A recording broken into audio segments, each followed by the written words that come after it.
Balik lagi ke podcast Ruang Temu Rasa. Kita bertemu berbagi rasa. Teman-teman, pada kesempatan kali ini saya bersama Mbak Siapa ya, Mbak? Kenalin ya. Mbak Vivin Rahmawati. Oke, Mbak Vivin, gimana kabarnya? Alhamdulillah baik banget. Apalagi sore-sore gini pasti waktunya nyantai gitu, Mbak. Ya, nyantanya biasanya di mana? Di rumah. Soalnya biasanya jam segini baru pulang sekolah, Mbak. Tak kasih tahu tempat nyantai yang enak kalau jam-jam segini itu di Dimana? pantai. Oh, di pantai. Betul. Jadi sambil menikmati matahari terbenam gitu ya.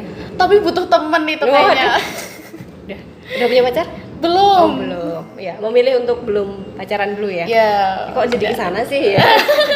Oke, jadi teman-teman, Mbak Vivin ini dari Fonaba, Forum Anak Bantul. Bener banget, Mbak. Masih anak-anak ya, pantas jadi belum Ya. pacaran. Masih anak-anak.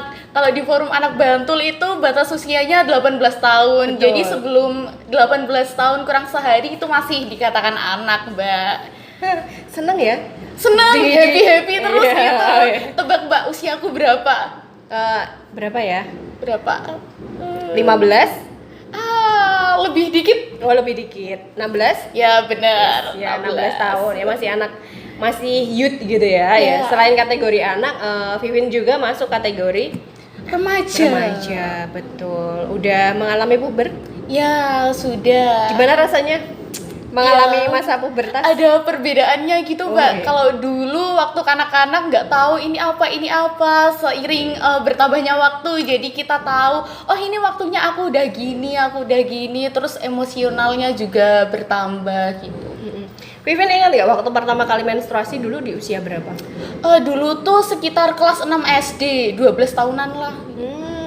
Cepet ya gitu Iya. karena kayaknya generasi sekarang jauh lebih cepat nih mengalami menstruasinya daripada generasiku kayak gitu ya. Nggak usah jauh-jauh nih, aku sendiri aja itu kelas 3 SMP baru menstruasi loh. Iya, aku kelas 6, Mbak Esti kelas 3, berarti selisih 3 tahun ya, Mbak. Betul, selisih 3 tahun. Berarti anak-anak zaman sekarang tuh gizinya jauh lebih baik kali ya, atau iya, mungkin memang juga. udah ada perubahan-perubahan kayak gitu. Ya, perubahannya cukup banyak sih, Mbak. Kalau dulu kayaknya teknologi itu belum pesat, tapi kalau sekarang udah anak kecil aja udah main HP gitu, Betul. apalagi asupan makan yang lebih berkombinasi gitu. Iya, suka makan sayur nggak? Kurang suka sih. Ini kurang kombinasi berarti ya. Kombinasi sayuran. Vivin, kenapa kok tertarik bergabung dengan Forum Anak Bantul? Itu gimana awalnya ceritanya? Oh, kalau aku dulu gabung Forum Anak Bantul sebelumnya belum lama sih, baru sekitar setahun yang lalu. Nah, saat itu aku masih SMP karena Forum Anak Bantul itu kan udah kayak anak banget nih. Aku sebagai anak itu merupakan kayak pandanganku sebuah wadah yang cocok buat aku seorang anak. Apalagi dulu kan di sekolahan lagi marak-maraknya sekolah ramah anak. Nah, ternyata aku bisa bergabung untuk menyukseskan atau mendorong terciptanya sekolah ramah anak. Terus sekarang juga ada Kabupaten Layak Anak, dan itu adalah salah satu faktor yang penting di Forum Anak Bantul. Karena Forum Anak Bantul itu juga ikut menyusun dari mengisi indikator-indikatornya Kabupaten Layak Anak. Termasuk ada 5 klaster yang ada di Forum Anak Bantul atau Kabupaten Layak Anak itu. Apa aja itu? Kalau klaster pertama itu hak sipil dan kebebasan. Terus klaster kedua lingkungan keluarga dan pengasuhan alternatif. Klaster ketiga kesehatan dasar. Klaster keempat pendidikan, pemanfaatan waktu luang dan kegiatan budaya. Terus yang klaster 5 adalah perlindungan khusus. Ini termasuk menarik banget, Mbak. Seorang anak yang harus bisa memahami klaster-klaster yang bahasanya itu dewasa berat, banget, iya. ya berat banget gitu. Tapi seneng nggak di usia anak gitu ya sudah terlibat dalam proses itu kayak gitu? Ya, seneng banget sih, Mbak. Termasuk ini adalah sebuah pengalaman yang luar biasa banget. Aku sebagai anak yang anak lainnya cuma bisa menikmati, misalnya ada sekolah ramah anak, di sekolah ramah anak itu ada apa aja gitu, hanya bisa menikmati. Dan sedangkan aku dan teman-teman lainnya di Forum Anak Bantul itu bisa kayak di dalamnya ikut serta untuk menyukseskan kegiatan-kegiatan itu. Betul. Jadi ikut langsung terlibat gitu ya dalam proses itu. Nah, sebenarnya yang disebut sekolah ramah anak itu yang seperti apa sih? Sekolah ramah anak itu adalah sekolah yang peduli dengan hak-hak anak. Jadi kan hak anak itu ada banyak. Nah, hak anak itu yang harus dipenuhi. Kalau di tahun ini kan, tahun kemarin Kabupaten Bantul itu tingkatan Kabupaten layak anaknya Nindya, dan tahun sekarang itu harapannya adalah utama untuk Kabupaten layak anak di 2024 gitu. Iya, jadi lebih ramah terhadap anak kayak gitu Bener. ya. Oh, berarti harus ada ruang yang nyaman, ruang yang aman, akses juga untuk anak-anak gitu ya kalau di Iya, sekolah ya, bener-bener. untuk konseling, kemudian juga lingkungannya juga harus Iya, ramah lingkungan anak. halus ramah anak, terus dia juga bebas berekspresi, dia bebas melakukan kegiatan, dan dia juga dilindungi terhadap anak itu harus diapain sih? Kan kurangnya juga guru terkadang sepele, oh ini muridku nggak tahu ngapain, apalagi guru BK biasanya hanya sesuai dengan teori tapi kurang memahami perasaan si anak Iya, gitu. iya, jarang gitu ya, yang benar-benar ngajak kayak deep conversation gitu ya, kayak konseling yang intens, jadi Iya, bisa benar. ngobrol atau curhat dari hati ke hati kayak gitu. Nah, kegiatannya Fonaba sendiri apa aja? Fonaba itu ada banyak kegiatan, tapi yang belum lama ini adalah Kongres Anak Bantul. Itu adalah mengumpulkan atau menjaring aspirasi suara-suara anak di Bantul. Kalau kemarin yang diundang satu Kapanewon itu 2 anak, perwakilannya untuk mendedikasikan atau ikut serta dalam pembuatan suara anak, yang nantinya suara anak itu akan dilanjutkan ke tingkat DIY. Ingat nggak apa aja tuh suara-suara yang akan diaspirasikan? Kalau di klaster 3 ya Mbak, yang kesehatan, tentang kesehatan itu terkait kebersihan itu mencakup banyak sekali, termasuk ada juga kebersihan reproduksi dan lain-lain. Oke, jadi emang ada kaitannya bahas soal kesehatan reproduksi ya? Iya, ada di klaster 3 kesehatan dasar itu mencakup ada organ reproduksi dan lain-lain untuk pemenuhan hak anak. Iya. Vivin sendiri tertarik dengan isu kesehatan reproduksi ini kenapa? Karena menurutku ya Mbak, itu adalah suatu hal yang sangat dekat dengan kita, termasuk kita sehari-hari kan mempunyai alat reproduksi yang harus dijaga, harus dirawat agar terlihat bersih dan tidak tertular penyakit atau terkena penyakit gitu. Teman-temannya Vivin sendiri ini nggak masih ada yang ngerasa Saru kamu ngomongin kayak gitu, kamu tabu deh kayak gitu tuh apa sih kok yang mana diomong kayak gitu? Ya banyak sih Mbak, soalnya hal-hal seperti itu kan masih dinilai adalah hal yang sensitif banget di pendengaran anak-anak, apalagi anak-anak yang masih di usia di bawah 18 tahun. Pastinya hal tersebut itu sangat dihindari gitu loh Mbak, tapi kita tuh harus berusaha, PR-nya kita berusaha untuk menyadarkan teman-teman agar mereka itu mau untuk diedukasi, untuk mempelajari apa itu reproduksi dan lain-lainnya. Kalau di Vivin dari sekolah mana sih? Aku di SMA 2 Banguntapan, Mbak. Di SMA 2 Banguntapan. Iya. Kalau di SMA 2 Banguntapan sendiri udah ada PIK-R-nya belum yang bisa mengedukasi teman-teman sebayanya tentang kesehatan reproduksi? Belum ada, Mbak. Belum ada ya. Nanti bisa diusulin tuh ke BKKBN, atau kalau di Bantul namanya ada dinas yang menjadi perantaranya, ada DP3A2KB kayak gitu ya. Iya, coba besok saya diskusikan dulu, sampaikan ke pihak sekolah kalau sekolah itu Betul. butuh PIK-R untuk bisa menyadarkan siswa-siswa dalam kesehatan reproduksi gitu. Penting sih kalau menurutku itu. Iya. Nah, Vivin, kalau saat ini kesibukannya apa nih di Forum Anak Bantul? Kalau di tahun ini, alhamdulillah kemarin habis pelantikan jadi ketua umum di Forum Anak Bantul. Wah. Nah, ya jabatannya itu 2 tahun Mbak. Sekarang kan 2023 dan sampai 2025 gitu. Masih lama banget sih. Banyak banget hal yang harus dikerjain, yang harus dilakukan selama 2 tahun ini gitu. Kira-kira ada gambaran nggak nanti ke depannya tuh akan ngapain aja gitu, udah Yang pasti itu adalah acara-acara tahunan di Forum Anak Bantul, kayak yang bentar lagi mau diadain itu Hari Anak Nasional. Nah, biasanya terkonsep tuh tiap tahunnya beda-beda, Mbak. Kalau kemarin ada lomba menggambar, entah besok kita mau kampanye ke sekolahan atau tentang apa gitu. Karena kita itu menaungi 5 klaster yang subnya itu beda-beda. Jadi bisa berganti. Kalau kemarin menggambar itu kan termasuk pendidikan, pemanfaatan waktu luang. Nah, kita bisa beralih ke klaster 2 atau 3 mungkin gitu. Iya, keren banget sih. Kapan sih ya Hari Anak itu tanggal berapa? Hari Anak Nasional itu tanggal 23 Juli. Itu ulang tahun saya. Keren sekali, bertepatan besok Kalau dirayain. iya betul. Seluruh Selalu dirayakan setiap tahun ya. Walaupun usia saya nanti 50 tahun tetap iya. Hari Anak. Iya. Sangat menarik banget. Iya, betul. Nanti Mbak Isti ulang tahun nih di Hari Anak. Kamu harus ingat loh ya. Ya, besok aku ucapin deh ke Mbak Isti. Oke, jadi menarik juga sih. Jadi fokusnya kegiatannya banyak ke kegiatan yang berkaitan dengan Anak, kayak benar. gitu, lomba mewarnai, lomba menyanyi, baca puisi dan sebagainya kayak gitu ya. Nari juga ada gitu.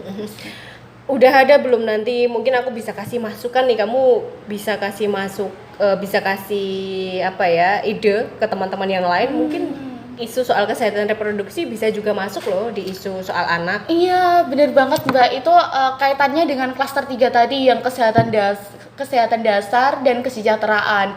Jadi isu reproduksi itu adalah sesuatu yang gimana ya, nggak baru tapi jarang banget untuk dipelajari oleh anak-anak. Apalagi misal anak TK, anak SD, itu adalah pengetahuan yang dasar, tapi orang tua tuh terkadang sulit untuk memberikan informasi terkait reproduksi kepada anaknya. Betul. Jadi kita sebagai teman-teman yang bisa dibilang sebaya itu akan lebih mudah untuk menyampaikan kepada anak-anak itu. Itu PR sendiri sih Mbak, soalnya kita butuh bahan-bahan yang mungkin lebih tepat untuk disampaikan kepada anak. Kalau Mbaknya ada tips nggak nih Mbak untuk kita? Jadi kalau kita bicara soal kesehatan reproduksi pada anak itu sebenarnya yang dasar itu gini, soal pelecehan. Jadi pelecehan. ada 4 bagian tubuh pada manusia gitu ya. Itu yang tidak boleh disentuh oleh siapapun. Vivin udah tahu belum mana aja? Apa aja? Kemaluan? Kemaluan jelas. Benar. Yang kedua, Terus, apa lagi ya? oke, yang kedua itu ada mulut ya, ada area mulut itu tidak boleh disentuh oleh siapapun. Yang ketiga, Apa? sekitar dada atau payudara. Kayak gitu. Kalau laki-laki punya payudara nggak, Vivin? Punya. Iya betul. Jadi namanya tetap payudara ya teman-teman. Iya. Kalau laki-laki maupun perempuan itu juga punya payudara semuanya kayak gitu. Cuman ketika masa puber ada perubahan, Iya. ada perbedaan antara laki-laki dan perempuan. Yang perempuan itu bisa berkembang, tapi yang laki-laki enggak ya Mbak? Ya, kalau dia olahraga terus bisa jadi. Iya, ya, betul. Enggak beda-beda ya betul. Kalau Satu lagi yang terakhir ya, Mbak. karena perempuan harus menyusui. Kemudian yang keempat, yang terakhir apa dong? Apa ya? Apa? Apa Yang terakhir adalah pantat atau bokong. Itu tidak boleh disentuh oleh siapapun kayak gitu. Jadi itu edukasi dasar soal pelecehan gitu ya, yang perlu ditanamkan kepada anak-anak bahwa itu tuh tidak boleh disentuh oleh siapapun loh kayak gitu. Bahkan mungkin perlu dikenalkan di keluarga. Karena apa tuh namanya? Kadang kan kalau di dalam satu lingkup keluarga kan bercandaan ya. Ya, bercandaan. Terus pegang pantatnya kayak gitu. Terus Padahal aslinya nggak boleh, harus dihindari nggak gitu, Mbak. boleh. Apalagi takutnya anak-anak yang tidak paham, dia kalau dipuk-puk pantatnya Malah atau seneng bokongnya, gitu keterusan.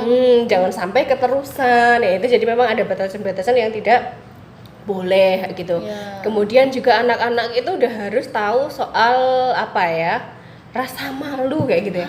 Dikenalkan oleh emosi-emosi. Rasa malu itu seperti apa, marah, senang, sedih, bahagia dan sebagainya. Karena apa? Kalau anak-anak sekarang, ada nih keponakanku yang usia kelas berapa ya? 5 SD itu masih kalau mandi itu keluar kamar mandi itu anduknya nggak dipakai mamanya. Kadang atau apa ya, terlihat lah gitu. Iya. Terlihat kemaluannya, itu juga tidak baik kayak gitu. Jadi anak-anak tuh juga sudah harus ditanamkan mandi sendiri gitu, tahu rasa malu, tidak boleh kelihatan apa sekitar payudara sampai ke kemaluannya dan sebagainya. Kemudian juga apa, sudah harus mengenal membedakan mana yang itu keluarga dan orang asing. Oh iya benar banget. Jadi selain kita tadi harus melindungi empat itu, anak juga harus diberikan pengertian bahwa itu nggak boleh dipegang, nggak boleh disentuh. Kita juga harus bisa mengingatkan anak itu supaya mengenal mana yang keluarga, mana yang orang asing, agar Iya. nantinya nggak terjadi sesuatu yang nggak diinginkan. Gitu. Jadi harapannya ke depannya jadi nggak jadi habit gitu ya, nggak jadi kebiasaan yang nggak baik gitu. Nah, Vivin nanti ini kelas Kelas 1 1 SMA. Oke, mendekati usia remaja ya. Ya. Kira-kira sekarang kan pengalaman organisasinya sudah dimulai Ya, sudah di mulai. Fonaba gitu. Nanti ke depannya tetap ingin berorganisasi terus? Insya Allah masih ingin terus, soalnya di organisasi itu ada pengalaman yang setiap harinya itu berkesan. Jadi kalau misal hari ini kita podcast nih Mbak, besok nggak tahu lagi ada apa gitu. Setiap hari itu rasanya menyenangkan, menantang gitu, dan nggak monoton terus. Kita ketemu orang yang beda, kita ketemu ilmu baru, kita ketemu hal-hal unik lainnya yang bisa membuat diri kita itu lebih senang, lebih enjoy, dan kita dapat pelajaran baru. Iya, senang ya. Senang. Menarik banget. Karena kalau yang lain kan belum tentu mendapatkan kesempatan atau peluang yang sama untuk kemudian berjejaring, berrelasi, berorganisasi kayak gitu. Kalau tadi dimulainya Fonaba dari sekolah gitu ya. Teman-teman di Fonaba sendiri ini ada berapa sih? Kalau di tahun ini ganti periode kan ini Mbak. Ini ada 40 anak. Yang 40 ini terdiri dari beberapa daerah di Bantul. Per Kapanewon itu ada perwakilannya. Jadi teman-temanku nih ada banyak banget. Ada yang dari Bantul ujung selatan, Bantul ujung utara, ada yang dari barat, dan aku sendiri dari ujung timur. Iya. Nah, kalau ketemu tuh gimana? Ketemunya tuh di sekre. Kalau enggak kita tuh Oke. ada kegiatan, nanti ketemu di aulanya dinas gitu. Oke, bisa kasih tahu teman-teman nggak sekretariatnya ada di mana? Di Kalau Jalan Wahidin Sudirohusodo sih, Mbak. Dekat rumah sakit. Panembahan, Iya, Senopati. Panembahan, Oke, Senopati. jadi teman-teman kalau mau main ke Fonaba, Forum Anak Bantul, bisa datang langsung ke Jalan Wahidin Sudirohusodo yang ada di sederetan gitu ya. Iya, sederetan gedung-gedung di gedung-gedung situ. itu. Pokoknya cari aja deh deket rumah sakit Panembahan Senopati gitu ya. Benar, kita akan selalu gimana ya, welcome dengan orang-orang baru, mungkin mau diskusi atau tentang apa gitu, pasti akan menyambutnya. Dengan senang hati Iya, gitu ya. benar. Jadi supaya teman-teman tuh tahu wadahnya kalau pengen diskusi sharing itu bisa datang benar, langsung benar, ke base iya. campnya, sekrenya kayak gitu. Kalau media sosial yang digunakan ada nggak? Ada di Instagram, ada Forum Anak Bantul. Teman-teman bisa follow di Forum Anak Bantul. Nanti ada kegiatan apa aja nih bisa diikutin. Misal tadi ada kongres perwakilan Kapanewon diundang. Nah, teman-teman bisa mendaftarkan diri lewat akun media sosialnya Fonaba. Terus juga ada TikTok Forum Anak Bantul. Nanti diunggah video seru-serunya di Forum Anak Bantul itu ngapain aja sih? Kita pasti upload di sana gitu. Oke. Keren sih ya. Jangan lupa ya teman-teman buat follow Instagram dan TikToknya, cari gitu, dan juga tentunya berikan komentar, berikan inspirasi gitu untuk kemudian teman-teman di Forum Anak Bantul terus berkarya gitu ya. Ya, termasuk tadi misal mau usul ada kegiatan apa nih di Fonaba, atau tadi Mbaknya mau ada kegiatan terkait reproduksi. Nah, itu bisa banget masuk ke klaster kita. Nah, misal ada inspirasi atau saran untuk kegiatan lain, bisa banget disampaikan. Nanti kami usahakan deh untuk melaksanakan kegiatan itu. Oke. Nah, Vivin, ada nggak pesan buat teman-teman yang nanti menyaksikan podcast Ruang Temu Rasa ini kalau mau gabung, atau pesan Vivin sendiri buat teman-teman yang masih kategori anak di luar sana yang mau disampaikan? Aku pengen nyampaikan bahwa seorang anak itu adalah seseorang yang tidak dibatasi oleh orang dewasa. Kita sebagai anak itu bisa mengeksplor, kita bisa berekspresi, dan kita bisa melakukan kegiatan-kegiatan yang kita sukai untuk terlibat dalam masyarakat, terlibat dalam organisasi dan orang-orang di sekitar kita. Jadi kita itu sebagai anak tetap bisa untuk menginspirasi, kita juga tetap bisa untuk melakukan kegiatan, dan kita juga bisa mengemukakan suara yang bisa diambil atau diterima oleh orang dewasa. Karena anak adalah sesuatu elemen yang haknya itu harus dipenuhi, haknya itu harus diperhatikan. Jadi buat teman-teman jangan takut ya untuk terlibat dalam kegiatan-kegiatan positif gitu. Oke Vivin, terima kasih. Sama-sama Mbak Esti. Udah menyempatkan waktunya untuk mengisi di podcast Ruang Temu Rasa. Semoga menginspirasi teman-teman di luar sana. Itu tadi tetap ternyata teman-teman tuh punya hak loh, walaupun usianya masih anak, tapi sebenarnya suara anak-anak itu juga akan didengarkan kok kalau teman-teman menyampaikannya dengan baik kayak gitu ya, terutama lewat jalur forum. Di sini ada forum anak Bantul kayak gitu. Mumpung nih ketuanya baru nih, masih fresh gitu ya. Selamat berjuang untuk 2 tahun ke depan. Nanti doakan Mbak. semoga Vivin dan teman-teman Fonaba tetap bisa berjejaring kerjasama juga dengan PKBI kayak gitu. Jadi kita bisa bikin kegiatan bareng. Oke? Oke, siap banget diterima nih apanya. Oke, terima kasih teman-teman sudah menyaksikan podcast Ruang Temu Rasa kali ini. Sampai jumpa di podcast Ruang Temu Rasa berikutnya. Bye.